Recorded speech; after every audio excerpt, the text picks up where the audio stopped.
Ministro da Defesa Pedro Klamervuik entrega viatura no armamento do comando FFDTL.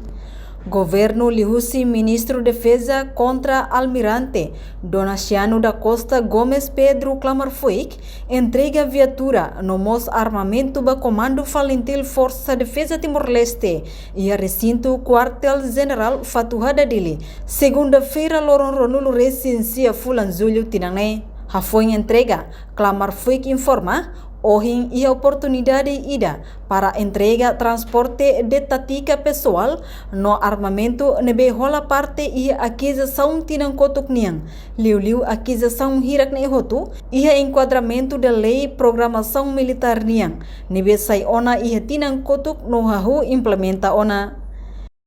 Senhor, muito corral e chefe de Estado-Maior das FFDTL, que representa o Sr. General Senfa, que ausente do país, e hoje tem a oportunidade de para a entrega de transportes, viaturas, tática de transporte pessoal, e não temos armamentos, devemos a parte aquisição de um cotoquinha, aquisições de roto, e enquadramento da lei de programação militar.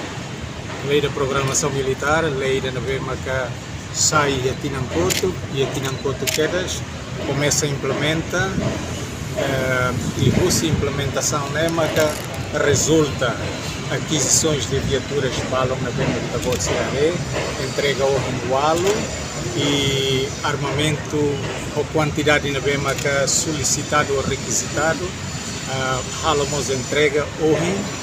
E tipos de armamento mais complexo, mais completo e armamento sernehoto para tubele cumpre a orgânica material na vema que existe e não temos armamento sernehoto para bele corresponde a missões específicas ou missões especiais na vema que Forças Armadas a desempenhar armamento cerne e as condições para tubele correspondem.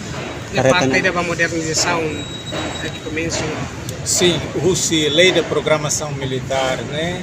A lei da novema que permite o ensama que as Forças Armadas desenvolve em meios, desenvolve em armamento, desenvolve em equipamentos e desenvolve recursos necessários para transformar a força da novema que força da novema que operacional e força da novema que proporcional e o conceito estratégico militar da novema de define.